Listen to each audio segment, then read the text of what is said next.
Hey, Kevin, Blake, and a couple of people talk about how much just you love to play. When you finally get to come back today, is it hard at all? You got to wait into the second quarter before you finally get back on the court, or are you able to be patient like that easily? Yeah. I knew I was going to I was going to play at some point, and play a certain amount of minutes. So it all worked out for the best, and I'm excited I get to be out there with my teammates again. Bruce Beck with NBC New York. Kevin, did you feel like there was any transitional period just getting back out there, or was it like riding a bike again? Uh, yeah, it's like riding a bike. You get your footing right, and you just get your rhythm going. And I think my teammates did a great job of looking for me all game. And I just wanted to resort back to that work that I put in, just the shots that I take in practice and shoot around, try to get to those as much as possible to gain my rhythm. And I started to get a little bit more creative as the game, started to progress. So it was a good start. Hopefully I build on this game and keep going. Greg Logan with Newsday. How do you feel about the strategy for managing your minutes, sitting out the first quarter and then winding up playing 20 out of 24 minutes in the second half and basically staying warm? How does that work out for you, do you think? I'll just deal with it and adapt to the situation. Coach asked me today if I wanted to start or come off the bench, and I felt like it would be a bigger challenge for me to focus in and lock in if I came off the bench. So I just wanted to see how that worked. And if I would have shot bad, I probably would have been pissed that I came off the bench, but I was able to knock down some shots. And but it was a solid exercise for me to ease back into the swing of things. Christian Winfield with the New York Daily News. Hey, what's going on, Kevin? Welcome back.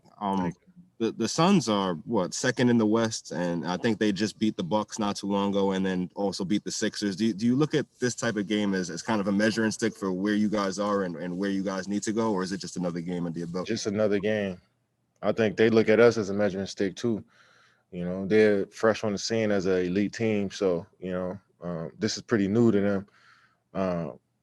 So we wanted to gauge and take that physicality that they bring and that toughness and that quickness that they bring. But that's all it was, another day at the office. Alex Schiffer with The Athletic. Hey, Kevin, obviously at 24, you're 28 in the second half. Just what do you think got going for you guys offensively? It seemed like even though you were hitting shots, Blake got going in the second half, a few other guys, just once you started hitting them.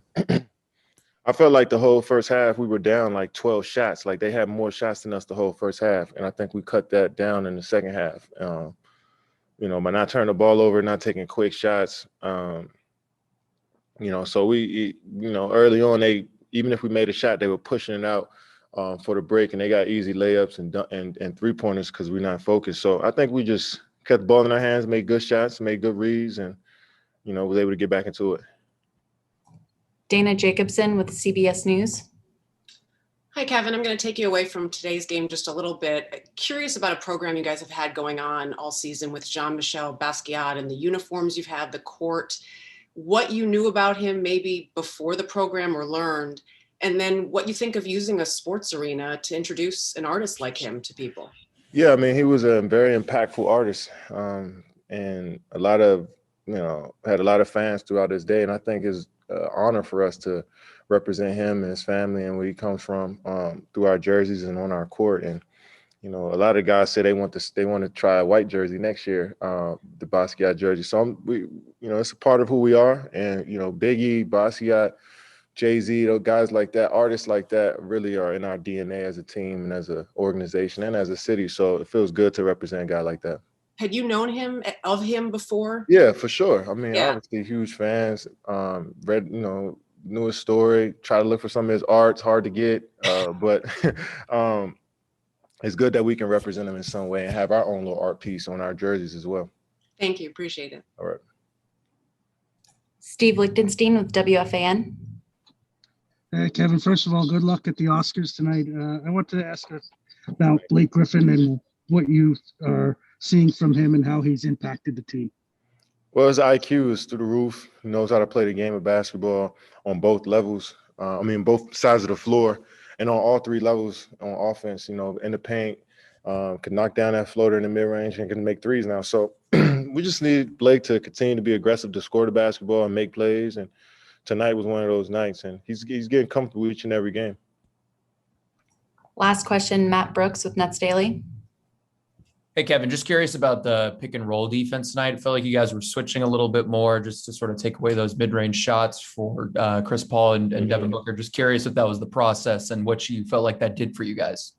Yeah, I mean, we didn't, when they come out, CP loves to shoot, when your bigs are on the drop and off that pick and roll. And that's that quick offense. Sometimes they get down 10, 12 points. CP will come up pick and roll and just pull up, and they'll get them back into the game. And I think we took some of that stuff away and made them dribble probably 5 or 6 more dribbles after he come off the pick and rolls now. So the rhythm was off for him a little bit. And they still great players, and they made shots over top of us, but we rather them try to shoot over top of us to get easy baskets in that pick and roll.